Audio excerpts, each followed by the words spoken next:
Okay, so we're going to wrap up our discussion of ionic compounds with introducing what we call our polyatomic ions, which are compounds, really common compounds that carry a charge. Okay, and as we can see here, there's a lot of them. This is the last time in this class that I'm going to ask you to just flat out memorize things and know them. There's no real good tricks that I know to help you remember these, other than just remembering them. We're going to see them so many times this term that they will start to become familiar. But for right now, you just got to learn them. Okay? So let's briefly go through this table and talk about some relationships that you might be able to pick out. Okay? So in this first column here, right? So this group right here, these are all of our -1 anions. So we have acetate, which is C2H3O2 with a -1 charge. And then we have nitrate and nitrite. Okay, so they sound similar and they look similar. The only difference is that nitrate has 3 oxygens, nitrite has 2. They both have a charge of -1.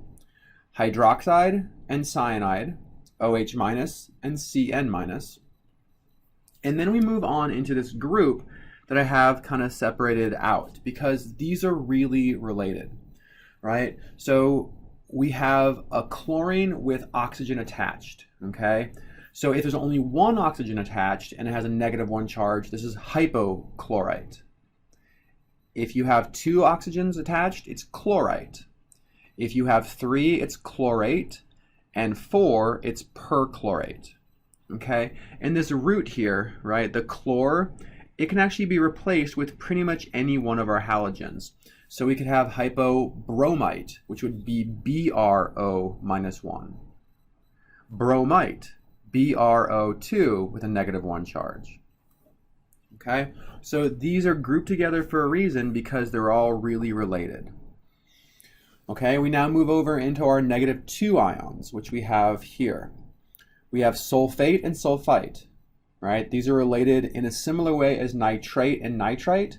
We have SO4-2 and SO3-2. They're related through the number of oxygens.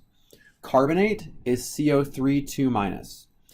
Okay, and this next one here is the only -1 charge I include in this column, and that's because it's very much related to carbonate. So this is bicarbonate or hydrogen carbonate, and the only difference is that we have a hydrogen cation placed onto the carbonate. Okay, our 1-3 ion is phosphate, so PO4-3-. And then our single cation is ammonium, NH4+1. All right, so if you can remember these, you are in good shape. We use them in a very straightforward way. So we use them in the same way as you would use an anion or a cation in ionic compounds. Okay, so for example, let's say we're working with NaClO. Okay, we recognize this as a sodium cation, so sodium +1, and we recognize ClO as hypochlorite up here. So this was going to have a -1 charge. We would name this as sodium, and the name of ClO-1 is hypochlorite. So we name the cation first and then the anion. Okay? If we had something like sodium sulfate. Okay, sodium is sodium with a +1 charge. Sulfate is SO4 with a 2- charge or a -2 charge. So we'd need to have 2 sodiums for 1 sulfate. This compound is sodium sulfate. Okay, if we had something like, let's say, iron 3-sulfate. So in this case, our iron has a +3 charge. Our sulfate has a -2 charge.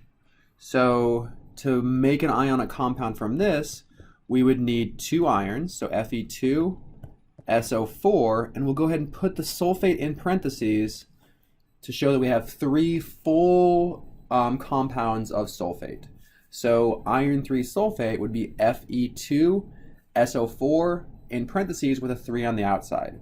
This gives us a charge of 2 times plus 3, which is plus 6, and 3 times negative 2, which is negative 6. So these cancel out to give us a charge of 0. Okay, so once you know the names of the polyatomic ions, the trick is just to use them in the same way as you use other ions in ionic compounds.